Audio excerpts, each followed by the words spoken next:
the ultimate in, on, at preposition shortcut. Stop guessing between in, on, and at. I see students stress over these 3 tiny words every single day. But what if I told you that English prepositions are actually just a giant target? When we visualize space and time, our brains naturally move from large categories down to the tiniest details. To map this out, we use the inverted pyramid trick. We start big and general at the top with in. We narrow things down in the middle with on. And we hit the exact bullseye at the very bottom with at. Today we are going to master this shortcut for both space and time in just a few minutes. Best of all, my desk sidekicks are going to help us test your skills with a trip across Canada.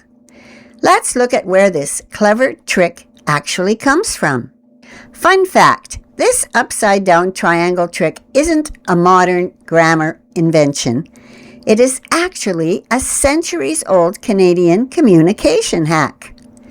Back in 1917, during World War I, journalists created Canada's very first national news wire service. Sending news across the Atlantic Ocean via underwater telegraph cables was incredibly expensive, and the wires were constantly at risk of being cut or failing mid-transmission. To beat the system, Canadian reporters started front-loading their stories. They forced themselves to put the biggest, most crucial facts at the absolute top of the message. The tiny, less important details were left for the very end. That way, if the ocean cable suddenly snapped halfway through, the core news was already safe. Today, we use that exact same wartime survival strategy to sort our grammar. Let's see how it works. In, the big container. Let's start at the very top of our pyramid with in. Think of in as a massive container or a giant envelope. If you are surrounded by physical boundaries, or if you are dealing with a huge, broad block of time, in is always your go-to word. When we talk about space, in is for large territories, neighborhoods, cities, and countries. In Canada, in Toronto, in the kitchen. When we talk about time, in is for long periods, including centuries, years, seasons, and months. In the 21st century, in 2026, in the summer, in October. Here is a quick daily exception to remember. We always say in the morning, in the afternoon, and in the evening. Keep those blocks of time big, like a giant container. On, the line or surface. Now our pyramid is narrowing. We are shrinking our target. Think of on as a flat surface, a long line, a street, or a specific calendar day. When we look at space, think of things resting on top of a surface or running along a line.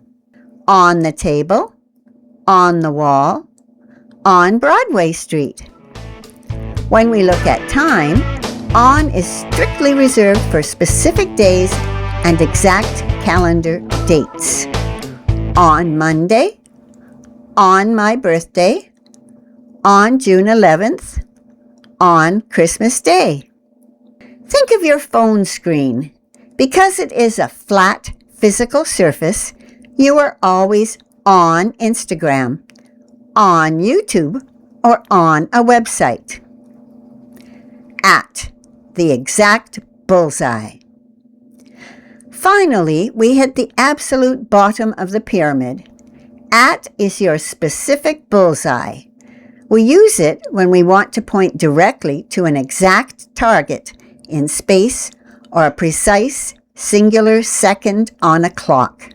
For space, think of a digital GPS coordinate, a specific address, or a clear meeting point.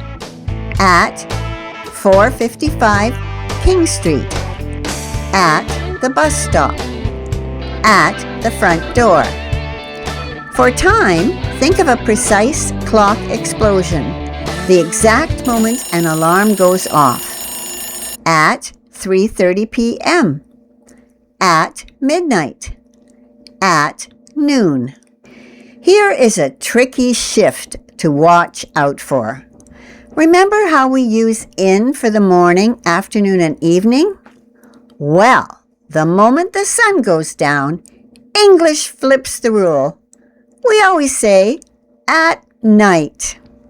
Now that you know the framework, it's time for the Great Canadian Grammar Challenge. Today, my desk sidekicks are daydreaming about taking a vacation across Canada. But their prepositions are a total disaster. Let's help them to fix their sentences. First up, look at Van Nish. He traveled all the way to Toronto just to cause trouble and get attention. He says, "Look at me! I'm splashing white out." Blank the CN Tower glass floor. What goes in the blank? 3, 2, 1. The answer is on. A floor is a flat surface. Stop making a mess, Van Nish. Next, our incredibly stretchy rubber band cat, Bandit, is exploring Canada. He purrs, "I am stretching my cat legs." Blank Canada. What's the missing word? 3, 2, 1. The answer is in. Canada is a massive country, a giant geographic container holding us all. Question 3. Our elegant elder fountain pen, Goldie Black Ink, prefers luxury.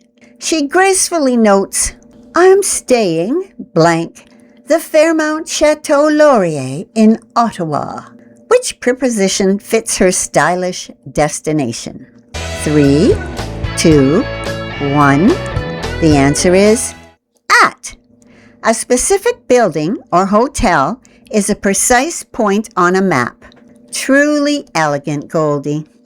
Now, Point Eek the computer mouse loves sticking his nose into everyone's business. Point Eek is staring blank the clock, blank midnight. Can you solve both? 3, 2,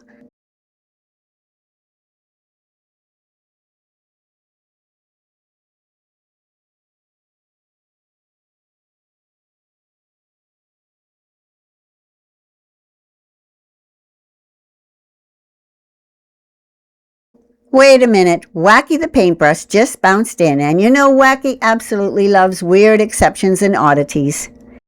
Wacky has some special things to show us. Let's see. On a plane. Okay. In a taxi. On a train. In a canoe. On a bus. In a helicopter. On a ferry boat, in a truck, on the subway. But you know, Wacky, it does make sense. Think about this. On is used for buses, trains, airplanes, and large boats like ferries. Even though you are physically sitting inside, for large public transportation systems where you can stand up and walk around, like trains, planes, and buses, English speakers always say on. Great catch, Wacky. Wacky asks, "I am riding blank a train through the Rocky Mountains. Is it in or on?" 3, 2, 1. The answer is on. Don't forget to hit that like button. Share this video with a fellow English learner. I'm Penny Redding. Keep learning.